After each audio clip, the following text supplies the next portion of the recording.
திருவையாற்றுல தவம் செய்து சிராதாள முனிவர் என்று சொல்லக்கூடிய முனிவருக்கு திருமகனாக திருவதாரம் செய்தவர் நந்திய பெருமான். அவர் தான் அதிகார நந்தி. அந்த அதிகார நந்தி உள்ள இருக்கிறார். வெளியில் இருப்பது திருமால் என்று சொல்லக்கூடிய இடவதேவர், அவர் இருக்கக்கூடிய நந்தி இன்னொரு நந்தி உள்ள இருக்கிறார். அந்த நந்தி யாருன்னு கேட்டா முந்தை மாதவ பயன் பெரு, ஏற்கனவே தவம் செய்து பெற்றவர் யாருங்க? நந்திய பெருமான். சிராதாள முனிவர் என்று சொல்லக்கூடியவர் தவம் செய்து பெற்றவர். நந்திய பெருமானுடைய திருவதார தலமா சொல்லப்போது திரையார். அந்த திரையாற்றில் வந்து அந்த நந்திய பெருமானுடைய காட்சி அருமையான காட்சி. அப்ப இங்க சொல்ற மாதவ பயன் பெறுகின்ற முதன்மையால் மகிழ்ந்தே நந்தி எம்பெருமான் நடுஇடை ஆடி முன்னடுக.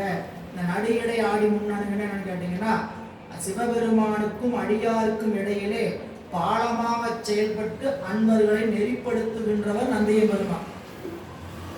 நந்திய பெருமான் என்பது அவர் தான் நம் குரு மரபிற்கெல்லாம் முதல் குரு. சரிங்களா? இப்ப நீங்க கோயில்ல பார்க்கக்கூடிய அமர்ந்த கோலத்தில் இருக்கக்கூடிய நந்தி நாம் சில ஆன்மாவை குறிப்பது.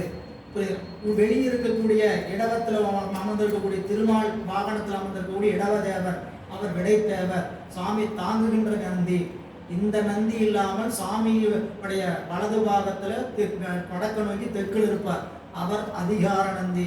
அந்த அதிகார நந்தி தான் நம் குரு மரபிற்கெல்லாம் முதற் குரு நாதனாகி அவர்தான் அரணாருக்கும் அடியாருக்கும் இடையே பாலமாக இருந்து நம் அறிவை நெறிப்படுத்துபவர்.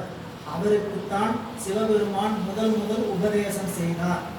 இறைவன் முதல் உபதேசம் யாருக்கு செய்தார்? நமக்கு வந்து உபதேசம் சேர்ந்துருக்குது.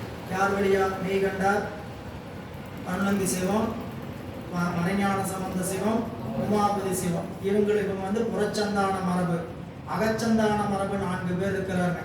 நந்திய பெருமான், சனத்குமாரர், அறஞ்சோதி முனிவர், சத்தியஞான தரிசனிகள். இந்த 4 பேரும் அகச்சந்தான மரபு. அதுல முதலாவதாக இருப்பவர் நந்திய பெருமான். நந்திய பெருமானுக்கு தான் சிவபெருமான் முதல் உபதேசம் செய்தார். நந்திய பெருமானுக்கு உபதேசம் செய்யும் போது நந்திய பெருமான் 8 பேருக்கு உபதேசம் செஞ்சார். திருமூலர், அகத்தியர், போகர் என்று சொல்லக்கூடிய 8 பேருக்கு உபதேசம் செய்தார். அந்த 8ல் ஒருவர் தான் சனத்குமார். அந்த சனத்குமாரர் சத்தியஞான தரிசனிக்கு உபதேசம் செஞ்சார். சத்தியஞான தரிசனிகள் பரஞ்சோதி முனிவருக்கு உபதேசம் செய்தார். பரஞ்சோதி முனிவர் மெய்கண்டாருக்கு உபதேசம் செய்தார். மெய்கண்டார் அருள்நந்தி சிவத்துக்கு உபதேசம் செய்தார். அருள்நந்தி சிவம் மறைஞான சம்பந்த சிவத்துக்கு உபதேசம் செய்தார். மறைஞான சம்பந்த சிவம் உபாதி சிவத்துக்கு உபதேசம் செய்தார். அவர் அடுத்ததாக சித்தர் சிவபிரகாச உபதேசம் செய்தார். அப்படியே தொடர்ந்து திருக்கைலாய பரம்பரை தொடர்கிறது இல்ல. அப்போ அங்கணன் கைலை காக்கும் அகம்படி தொழுமை கொண்டு நம் குரு மரபிற்கெல்லாம் முதற் குருநாதனாகி பங்கையத்து உலகும் நாரும் வேத்திரபடை பொறுத்த செங்கையம் பெருமான் நந்தி சீரடி கமலம் போற்றி. ஒவ்வொரு நாளும் நந்திய பெருமான் என்பவர் நம்மளுடைய முதற் குரு. சரிங்களா? அதனால நந்தி உரைத்தான்னு சொல்லுவார். திருமூலர் நீ பாட்டு சொல்லும்போது பார்த்தீங்கன்னா, நந்தி இவ்வாறு எனக்கு குருவே சிவமென கூறின நந்தி. நந்தி என்பது சிவபெருமானை குறிக்கக்கூடிய பேர். அந்த நந்திய பெருமானை குறிக்கக்கூடிய பேர். இப்ப நந்திய பெருமான் அதிகார நந்தி தான் இறைவன்ட்ட உபதேசம் பெற்று திருமூலர் முதலானவர்களுக்கு உபதேசம் செய்தார். சரிங்களா? அது 8 பேர். திருமூலருடைய வரலாற்றில் படிச்சுன்னா அது 8 பேரையும் சொல்லியிருப்பார். இல்லைங்களா? அது அகத்தியர் முதலாக. அந்த அகத்தியர் பார்க்கறதுக்கு தான் திருமூலர் எங்கிருந்து வராருங்க? திருக்கைலாயத்தில் அவருடைய உபதேசத்தை பெற்றுட்டு திருக்கைலாயத்தில் அகத்தியரை பொதிகை மலை பார்க்க வரார். அப்போ வரும்போது அவர் பேர் திருமூலர் கிடையாது, அவர் பேர் சுந்தரநாதன் என்ற யோகி.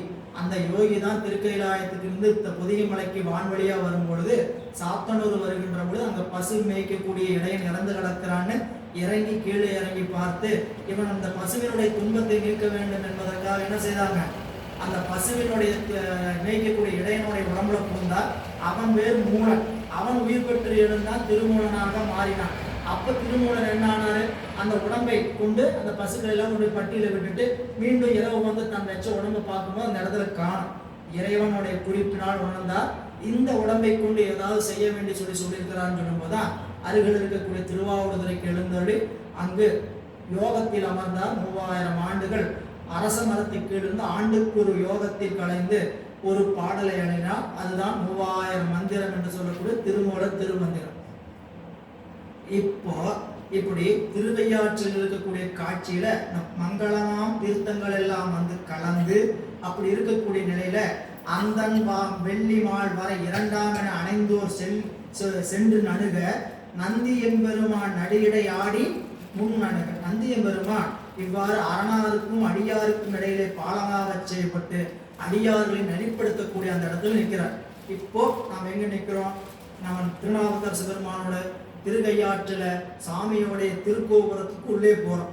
அவருடைய கோபுரத்துக்கு நிற்கிறோம். அப்படி நிற்கும் போது அப்பர் பெருமானுக்கு கிடைச்ச காட்சி, வெள்ளி வெற்பின் மேல் மரகத கொடியுடன் விளங்கும், வெள்ளி வெற்பின் மேல் மரகத கொடியுடன் விளங்கும் தெள்ளு பேரொளி பவள வெப்பன இடப்பாகம் கொள்ளு மாமலையாளுடன் கூட விற்றிருந்த வள்ளலாரை முன் கண்டனர் வாக்கின் மன்னவனார். சுவாமியோடைய காட்சி எப்படி இருந்ததுன்னு கேட்டீங்கன்னா, இந்த பாடலை தான் ஓவியம், பாடல் தான் ஓவியம். வெள்ளி வெற்பின் மேல் மரகத கொடியுடன் விளங்கும் தெள்ளு பேரொளி பவளவென விற்பன இடப்பார். சுவாமி அப்படியே நீங்க கற்பனை பண்ணீங்க. இங்க வெள்ளி வெற்பின் மேல்னு சொன்னது இடபதேவர். இடபதேவராக இருக்கக்கூடிய அவர் எப்படி இருக்கிறாங்களா? வெள்ளி மலை போல் இருக்கிறார். அந்த வெள்ளி வெற்பின் மேல் மரகத கொடியுடன் விளங்கும் தெள்ளு பேரொளி பவள வெற்பன இடப்பார்.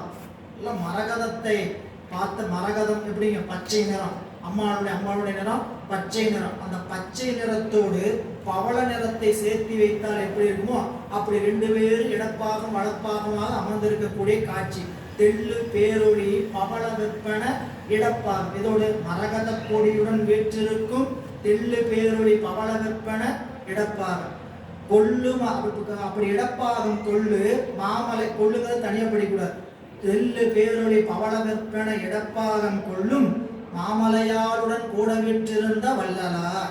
இந்த பாடல் இறைவனை போற்றி பரவுகின்ற பாடல்கள ஒரு அருமையான பாடல். பெரிய புராணத்துல சாமி எப்பயுமே நீங்க வாழ்த்துகின்ற பொழுது இறைவனும் இறைவியுமாக இருக்கின்ற பாடலை கொண்டு சாமியை வாழ்த்துவது மிகச் சிறப்பான. எல்லா பாடலும் பாடலுக்குரியதான். வாழ்த்துகின்ற இடத்துல இது போன்ற பாடலாம் நினைவு வச்சுக்கணும்.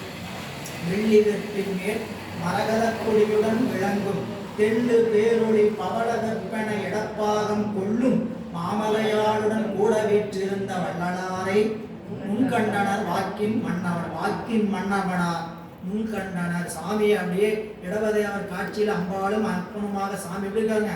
அம்மையப்பராக காட்சி கொடுத்து கொண்டிருக்கிறார். இந்த காட்சியை கண்டவர் கண்ட ஆனந்த கடலினை கண்களால் முகந்து கொண்டு கை குவித்து எதிர் விழுந்து எழுந்து மெய்க்குலைய அண்டர் முன்பு நின்று ஆடினார் பாடினார் அழுதார் தொண்டனார்க்கு அங்கு நிகழ்ந்தன யார் சொல்ல வல்லார். கண்ட ஆனந்த கடலின் எப்படி பார்த்தாரு? கடலோட சாமியோடைய கருணைய குறிப்பிடணும்னா கடலைத்தான் சொல்றார். கடல் ஏன் அப்படின்னு கேட்டீங்கன்னா, வற்றாத செல்வங்களை தன்னிடத்தில் கொண்டது. கடலுக்குள்ள என்ன செல்வம் இருக்குன்னு யாராவது அளவிட முடியுமா? கடலோட ஆழத்தை அளவிட முடியுமா? கடலோடைய அகலத்தை அளவிட முடியுமா? எதையுமே அளவிட முடியாது. சரிங்களா? எவ்வளவு ஆராய்ச்சிகள் வந்தால் இந்த தோராயமா சொல்றாங்க கடலுடைய ஆழம் இவ்வளவு இருக்கலாம். ஆனா உண்மையா கண்டறிந்து சொல்ல இவ்வளவு ஆராய்ச்சி காலத்தை கூட. அப்போ அப்படிப்பட்ட பெருமானுடைய கருணை. அதனாலதான் மணிவாசக பெருமான் சொல்வது அருளாரமுத பெருங்கடல். எப்படிப்பட்ட கடல்? அருளாரமுத பெருங்கடல் வாய் அடியாரெல்லாம் புக்கழுந்த. நாங்கெல்லாம் போய் குளிச்சுக்கிட்டு இருக்கிறாங்க. அதுக்குள்ள நான் என்ன பண்ணிட்டு இருக்கிறேன்? கரையில நின்று வேடிக்கை பார்த்துட்டு இருக்கேன். எதுக்கு? இருளார் ஆக்கை இது பொறுத்தேன் எய்த்தேன் கண்டாய் எம்மான். இந்த உடம்பு இந்த உலகத்தை நினைச்சுக்கிட்டு நான் என்ன பண்ணிட்டு இருக்கிறேன்? வெளியே நின்று கரையில் நின்று வேடிக்கை பார்த்துட்டு இருக்கிறேன். கரையில் நிற்பவர்கள் நிச்சயமாக ஒரு நாள் குளிப்பதற்கு இறங்கியே தீர்வும். இது ஆத்தினுடைய தன்மை. தண்ணி நீச்சல் மட்டும் தெரிஞ்சவங்க பழகினவங்க ஆத்தங்கரையில சும்மா உட்காந்துருக்கவே முடியாது. நான் குளிக்கிறப்பான்னு கொஞ்ச நேரம் உட்காந்துட்டு இருக்கலாம். சரிங்களா? குளிக்காம உட்காந்துட்டு எவ்வளவு நேரம் கேட்டீங்கன்னா அப்படியே பொறுத்து பார்ப்பாங்க. எப்படியாவது இடுப்பளவாவது இறங்கி உட்காந்து எந்திரிச்சு வந்தோம்னு நினைப்பாங்க. நீச்சலே தெரியாத போல. ஏன்னு கேட்டா அதுதான் தண்ணியினுடைய ஆற்றல். அப்போ அருளாரமுத பெருங்கடல், அதுல தான் இன்னொரு சொன்னார் திரு அண்ட பகுதியில் சொல்லும்போது எப்படி சொன்னாருங்க, பரமானந்த பழங்கடல். சாமி எப்படிப்பட்ட கடல்? பரமானந்த பெருங்கடல். இது அனுபவத்துக்குரியதுங்க. சுவாமியை அந்த அனுபவிச்சு ரசிக்க, அந்த அனுபவத்துக்குள்ள நாம் தலைப்படும் போது இந்த பெருமக்கள்லாம் பெற்ற அனுபவத்தில் நாம சிறிதளவு பெற்றோம்னாவே நம்மளால அந்த கொள்ளளவு கொள்ள முடியாது. அதனாலதான் பரமானந்த பழங்கடல் அது. சுவாமி இப்போ அந்த கண்ட ஆனந்த கடல் எப்படிப்பட்ட கடல்? பேரானந்த கடலினை கண்களால் முகந்து கொண்டு. இப்போ அந்த கண்களால் அல்லனா, இப்ப எப்படி இது தண்ணீர், தண்ணீரை முகக்கணும். எந்த முகத்தில் அளவிட, எந்த முகத்தில் கழுவிட?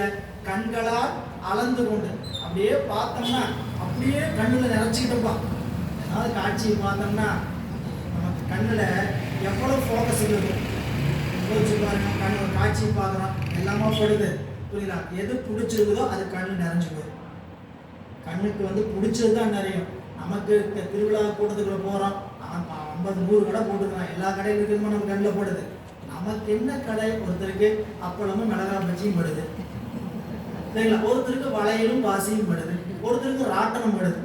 எத்தனை கடை போட்டிருக்கலாம், இத்தனை கடையில் அந்த கடை தான் தெரியுதுன்னு கேட்டான். அவங்களுக்கு எது பிடிச்சதோ அது கண்ணில் என்ன ஆகி கிடக்குது? நிறைஞ்சு கிடக்குது. சுவாமிக்கு இறைவனை தவிர வேறு நினைப்பு இல்லை. அதனால நாங்கள் கண்ட ஆனந்த கடலினை கண்களால் முகந்து கொண்டுனா அப்படியே நீ மணிவாசலுக்கு போயிடணும். வழங்குகின்றாய்க்கும் அருளாரமுதத்தை வாரிக்கொண்டு விழுங்குதல். அந்த விழுங்குதல் தான் இங்கே முகந்து கொள்ளுதல். அப்படி முகந்து கொண்டு கை குவித்து, சாமி அப்படியே ஆனந்தத்தில் அப்படியே கை குவித்து நிற்கிற அந்த பரவசத்துல எதிரில் விழுந்து, அந்த காட்சியில விழுந்து எழுந்து மெய் குலைய. இதெல்லாம் நிகழ்ந்தால் நமக்கு இறைவனுக்கு நாம் அடியவர்கள் என்கின்ற இலக்கணத்துல நாம் நிற்கிறோம் அர்த்தம், சரிங்களா? சாமி நாமளும் தொண்டர் நாம் எப்ப தெரிஞ்சுக்கணும் கேட்டீங்கன்னா, இதுல ஒரு நிகழ்வு நம்ம இடத்துல நிகழ்ந்தாலும் நம்ம இடத்துல தொண்டருங்கிற இலக்கணம் சாமி எதை கொடுத்துருக்கிறார். எது? குலையணும், கசியணும், புரியல, மயிர் கூச்சல் இடணும், நான் தழுதழுக்கணும், மிடரு விம்மணும், நெஞ்சு துடி துடிக்கணும். ஏதாவது ஒரு காட்சி நடக்குதா? நெஞ்சம் கல்லாம். என் நெஞ்சு எப்படியா இருக்குது? நெஞ்சம் கல்லாம். கண் இணையும் மரமா. இந்த கண் ரெண்டு என்ன கண்ணுன்னு கேட்டா, மரத்துல பார்த்த கண். மரத்துல மரக்கண்ணுன்னு சொல்லுவாங்க. இந்த மரம் சேவு விழுந்துருச்சுன்னு சொல்லி பார்த்தீங்கன்னா, இந்த மரம் எத்தனை வருஷம் நல்ல மரமான்னு பார்க்குறீங்க என்ன பண்ணுவாங்க? அதுல கண்ணு மாதிரி இருக்கும். என் கண்ணு எப்படிப்பட்ட கண்ணு கேட்டா, மரக்கண். காட்சி உடம்பு எப்படி இருக்கு? நெஞ்சு எப்படிப்பட்டது? நெஞ்சம் கல்லாம், கண்ணினையும் மரமாம். காது எப்படிப்பட்ட காது? இரும்பினும் வலிது. செவி எப்படிப்பட்டது? இரும்பினும் வலிது. இரும்புல கூட எங்கேயாவது போய் ஹோட்டல் ஏதாவது சத்தம் போயிடும். என் காதுல ஒன்றும் கேட்காது, என் காதுல ஒன்றும் கேட்காது, நல்லதெல்லாம் கேட்காது. அதுதான் ரொம்ப முக்கியம். கேட்காதெல்லாம் இல்லை, பூரா கேட்க வேண்டியதெல்லாம் கேட்குது. கேட்காத நமக்கு எது தேவையோ அதை மட்டும் கேட்க, புரியல? சுத்தி நல்ல தேவையில்லாதெல்லாம் கூப்பிட்டு கேட்குது. ஆனா நல்லதை மட்டும் கூப்பிட்டு கேட்குமா? கேட்கவே கேட்க. ஏன்னா இதே ஒண்ணுதான், செஞ்சு வச்சிருக்கிற வினை அவ்வளவு வினை இருக்குது, புரியல? வினை நீங்கிற காலத்துல தொடர்பு எப்படி இருக்குன்னு கேட்டீங்கன்னா, நல்லவர்களோடு தான் தொடர்பு இருக்கிறோம். நம்மளோட தொடர்பு சுற்றமே எப்படி மாறியும் கேட்டீங்கன்னா, வினை நீங்கிற காலத்துல திருவேடத்தை உடையவர்களை தவிர வேறு யாரையும் சந்திக்க கூடாத அளவுக்கு சாமி மாற்றி வச்சிருப்பார். இல்லை அது வரைக்கும் என்ன பண்ணு கேட்டா, கொண்டு வந்ததுக்கு தகுந்த மாதிரி எல்லாத்தோட என்ன பண்ணுவாங்க, பயணிச்சே ஆகும். யோசிச்சு பாருங்க. திருக்கருணை இருந்தவாறு, அதனால அப்போ சொன்ன திருக்கருணை இருந்தவாறு. அதெல்லாம் தான் உலக வாழ்க்கையில நம்ம பெற வேண்டிய முக்கியமான பேருகள்.